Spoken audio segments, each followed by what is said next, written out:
안녕하십니까. 경향신문 이대근입니다. 오늘은 대통령 인사권 박탈해야 하는가 이런 내용으로 말씀드리겠습니다. 충과 부족이란 말이 있습니다. 많은 사람을 당해낼 수 없다는 뜻입니다.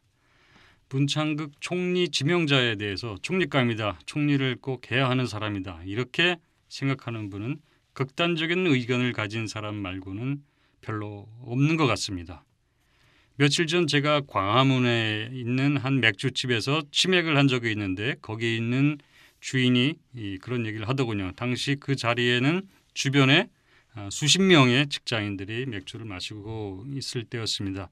여기에서 맥주를 마시는 모든 손님들의 화제가 문창극인데 다 문창극 총리 하면 안 된다 그러더라. 그런 얘기를 전해 주었습니다. 이런 상황에서는 대통령도 어쩔 수 없을 겁니다. 거의 모두가 싫어하는 사람을 대통령이 총리로 임명을 강행하기가 어렵게 된 겁니다. 이제 남은 거는 문 지명자가 어떻게 사퇴하느냐 이 방법의 문제만 남은 게 아닌가 이런 생각이 듭니다.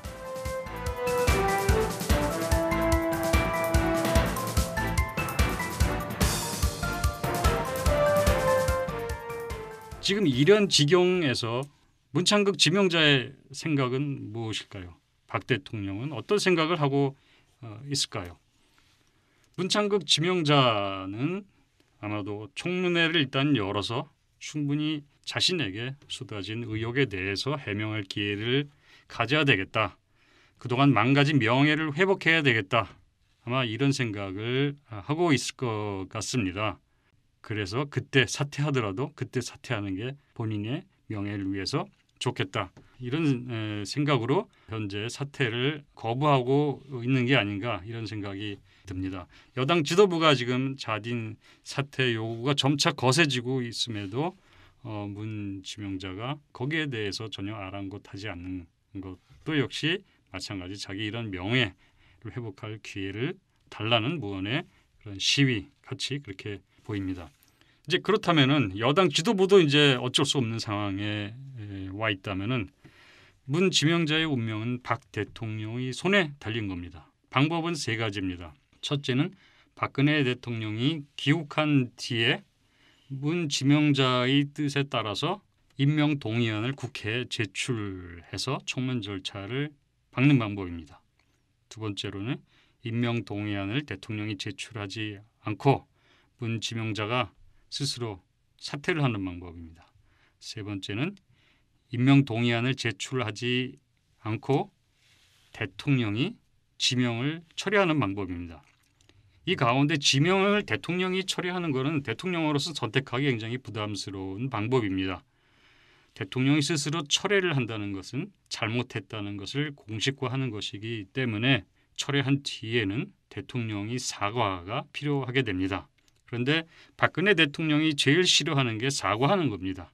사과가 뒤따라야 하는 그런 선택은 아마 피할 겁니다. 그럼 남은 방법은 청문회를 거치는 건데 만일 청문회를 한다고 해서 문 지명자의 기대대로 문 지명자가 명예회복을 할지 아니면 청문회 과정에서 오히려 더 많은 문제가 발생을 하고 상황이 더 악화되는 쪽으로 갈지 그건 알 수가 없습니다. 여당 청문위원들이 문 지명자를 적극적으로 옹호할 생각도 별로 없는 것 같고 이런저런 상황에서 기대만큼 청문회가 원하는 대로 문 지명자 원하는 대로 될까 상당히 의심스럽습니다. 성공적인 방어를 하기가 매우 어렵다면은 그리고 임명 동의안 통과를 자신할 수 없는 상황이라면은 청문 절차를 안 하는 것도 방법일 수는 있습니다. 두 번째 자진의 사퇴인데 대통령이 이제 귀국할 때까지 문 지명자는 대통령 귀국할 때까지 기다리겠다 이렇게 했기 때문에 문 지명자의 진퇴 여부는 대통령의 의사에 달려 있고 문 지명자 대통령으로부터 의사를 전해 듣기 전에는 물러나지 않겠다는 겁니다. 그래서 이제 자진 사퇴를 한다고 해서 끝나는 것이 아니라 자진 사퇴 이후에도 대통령의 지명 철회와 마찬가지로 대통령이 사과해야 된다. 이런 여론 고개를 들 수가 있습니다. 자, 그럼 이렇게 해서 문 지명자가 이제 낙마하는 것으로 인사파동 문제가 끝나는가 하는 겁니다. 호랑이와 떡장수 할머니 이야기가 있습니다. 그런 이야기가 앞으로 전개될 수도 있습니다. 호랑이가 떡장수 할머니를 보고 떡 하나 주면 안 잡아먹지 하는 이런 이야기입니다. 지금 당장 여론은 문지명자가 사퇴해야 된다는 건데, 그럼 문지명자가 사퇴하면은 나머지 문제 인사들에 대해서는 시민들이 용인해 줄 건가 하는 겁니다. 호랑이가 떡 하나 주면 안 잡아먹지 이렇게 얘기를 해서 일단 떡을 하나 줘서 위기를 모면을 한다고 했을 때, 그럼 그 뒤에 여론이 잠잠해질까 하는 겁니다. 아니면 호랑이가 또다시 나타나서 또 떡 하나 주면 안 잡아먹지 하고 또 떡을 달라고 할 때 그럼 내놓을 게 있을까 하는 겁니다. 바로 김기춘 비서실장 문제입니다. 김기춘 비서실장 문제가 문지명자가 사퇴한다고 해도 여전히 남아 있습니다. 문지명자 사퇴에 대해서 여론이 책임을 물으려 할 것이고, 그 책임에 물을 대상 표적은 바로 인사위원장인 김 실장이 될 텐데, 만일 김 실장을 경질을 하게 되면은 대통령 방어벽이 무너지게 되는 겁니다. 그리고 대통령이 경질을 거부하면은 계속 여론의 압박을 받게 되는 이런 진퇴양난의 처지에 빠지게 될 수가 있습니다. 그런데 또 다른 인사 문제가 있습니다. 그거는 김명수 부총리 겸 교육부 장관, 그리고 송광영 청와대 교육문화수석 문제입니다. 김명수 부총리는 지금 제자 논문 표절, 제자 논문 가로채기가 여러 건 발견해서 지금 8건까지 얘기가 나왔고요. 그리고 그렇게 해서 부당하게 받은 연구비가 처음에 5천만 원으로 시작해서 지금 2,500만 원이 된다는 얘기까지 나오고 있고, 송광영 청와대 교육문화수석의 경우 역시 제자 논문 표절, 논문 중복 게재 여러 가지 문제가 많이 나오고 있습니다. 교육 문제를 책임지는 정부의 최고 정책 결정권자인데 비교육적인 문제가 드러났기 때문에 그 자리에 적합한가라는 이제 이런 의문이 나오고 있는 겁니다. 이렇게 비교육적인 문제를 갖고 있는 사람을 교육의 최고 책임자로 앉혀둬도 되는 거냐, 이런 이제 여론이 나오고 있는데, 이런 상황에서 대통령이 선택할 수 있는 방법은 두 가지입니다. 첫째, 문창극, 김기춘, 만에 문창극, 김기춘 두 사람을 경질시키고 사퇴시켜서 큰 카드를 썼다. 그러면은 김 부총리하고 송광영 수석은 작은 카드니까 이 큰 카드를 버린 마당에 이 작은 카드까지 지킬 필요가 있는가? 아예 깨끗이 이 큰 카드를 쓰는 마당이면은 인사 문제 일괄적으로 깨끗이 정리하자 이렇게 해서 두 사람 포함해서 4명 다 사퇴시키는 방법이 있을 겁니다. 그럴 때 이제 단점은 이 4명이나 되는 새로운 사람을 찾아야 하는 겁니다. 박근혜 대통령이 지난번도 제가 말씀드렸지만 제일 못하는 게 사람 고르는 거 인사인데, 이 또 어떻게 4명을 고르느냐, 이건 고난도의 숙제를 박근혜 대통령이 안게 된다는 걸 의미합니다. 다른 방법은 문창극, 김기춘 큰 카드를 내주는 대신에 김 부총리나 송 수석은 상대적으로 작은 카드니까 그거는 지키자 이런 겁니다. 2명은 사퇴시키고 2명 사퇴시킨 걸로 나머지 2명을 보호하자. 2명은 그대로 이렇게 두는 겁니다. 그래서 김 부총리, 송 수석에 대한 비판 여론이 거세더라도 눈 딱 감고 버티고 그대로 밀어붙이는 겁니다. 말하자면 호랑이한테 한번 양보해서 떡 하나 준다고 해결되는 것도 아니다. 어차피 또 떡 와서 떡 달라고 하니까 계속 줄 수 없다. 여기서 끊자. 이제 이렇게 하는 제 전략입니다. 이 전략의 이점은 새 인물을 또 찾고 또 실패하고 이런 악몽을 일단 피할 수 있는 이점이 있습니다. 그런데 인사 문제는 지금 꼬리에 꼬리를 물고 있습니다. 아까도 말씀드렸지만 이번 인사에서 새로 파생이 되는 그리고 점차 커지는 문제가 교육 분야 인사의 문제입니다. 두 가지입니다. 첫 번째는 관피아를 척결하겠다고 한 개각인데 그 개각에 관피아가 들어가 있는 문제가 생기는 겁니다. 이미 개각 자체가 관피아를 위한 거라는 겁니다. 이게 뭐냐면 교육계를 장악한 소수 그룹들이 자리를 옮겨 다니고 자리를 서로 주거니 받거니 하면서 자기 세력을 공고하게 구축하고 있는 게 이번 개각에서 확인이 됐습니다. 바로 서울대 사법대 교육학과 출신이 교육 관련 주요 직책 5자리를 다 차지한 겁니다. 교육부 장관, 청와대 교육문화비서관, 청와대 비서관, 교육과정평가원장, 교육개발원장, 이게 서울대 교육학과들이 이 요직 5개를 혼자 다 차지한 겁니다. 이건 상상 초월의 인사입니다. 기본적인 배분과 균형을 고려하진 편중 편파 인사입니다. 관피아 척결하겠다면서 관피아를 만들어낸 인사입니다. 두 번째는 김명수 사회부총리 겸 교육부 장관 내정자는 극우 성향입니다.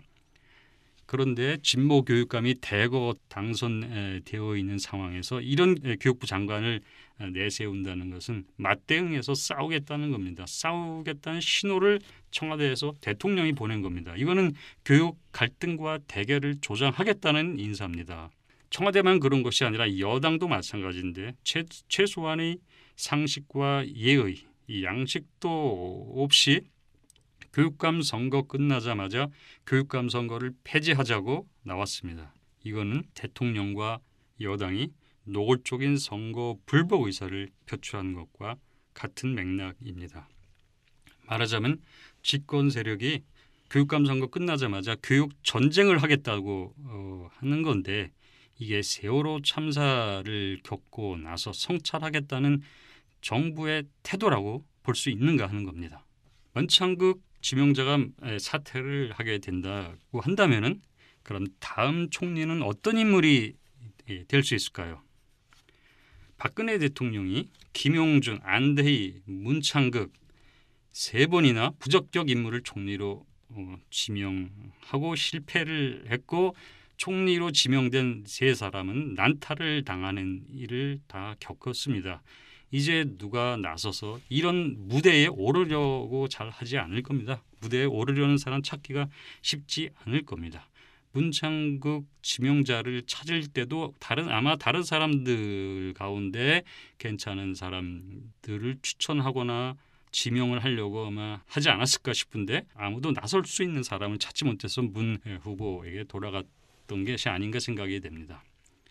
지금 대통령 지지율은 떨어져 있고 인기 없는 대통령이 되어 있기 때문에 이런 대통령을 보좌하고 쉽게 난타 당하는 그 총리 자리를 하고 싶어하는 사람을 찾기가 쉽지 않을 거다. 이렇게 전망이 됩니다. 또 시민들은 총리감에 대한 기대치도 이제 매우 낮아져 있습니다.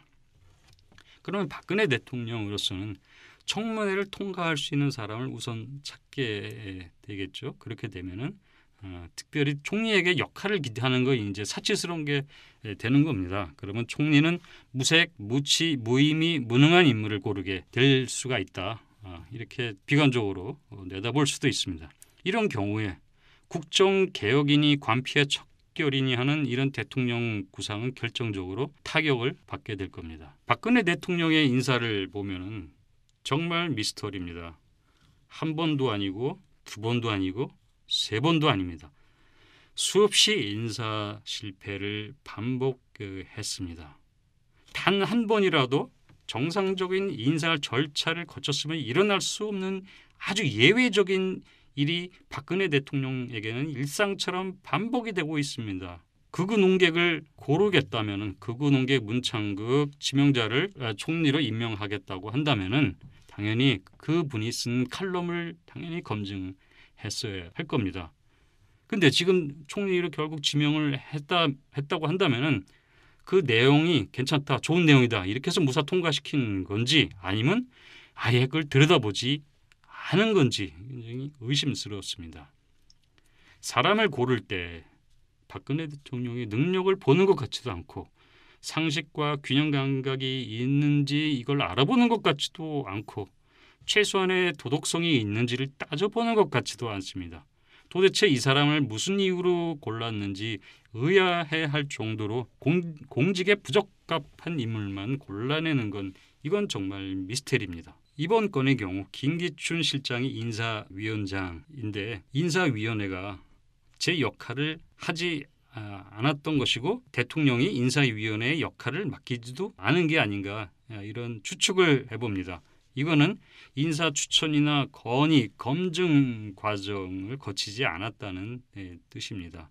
쉽게 알아볼 수 있는 결격 사유가 있는데도 불구하고 대통령이 사람을 고른 것으로 볼 때 비정상적인 절차를 거친 것이다. 즉 비선을 통한 인사 추천을 받은 게 아닌가 이런 의심이 듭니다.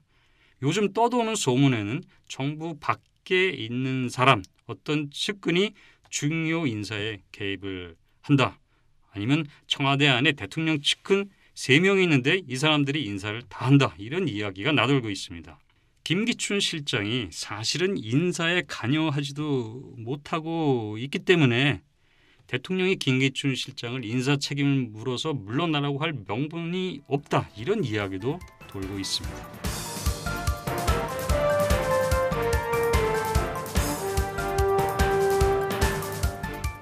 이제 우리는 생각을 해봐야 됩니다.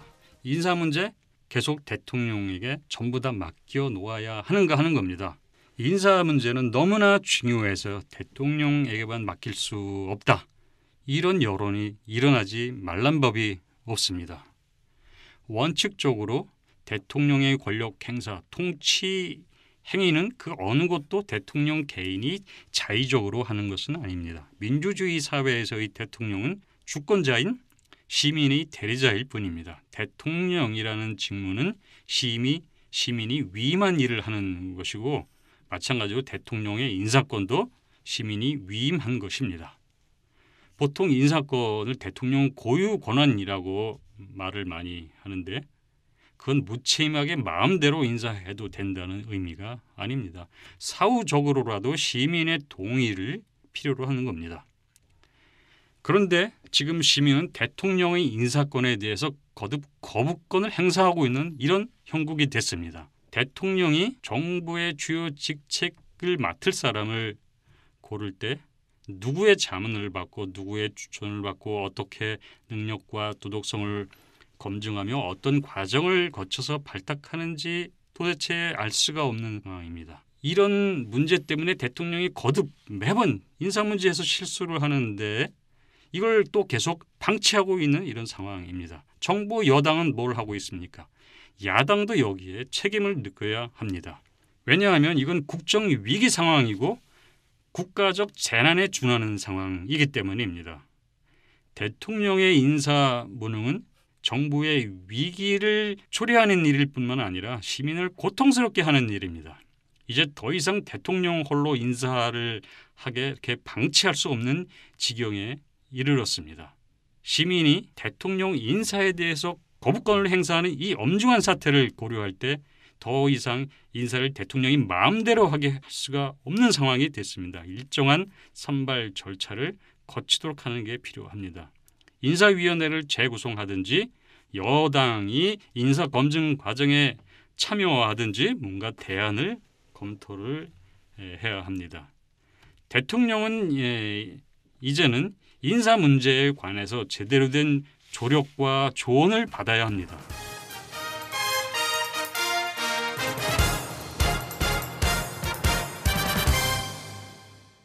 세월호 참사 이후 국정 불안을 조성하는 사람은 바로 대통령 자신입니다.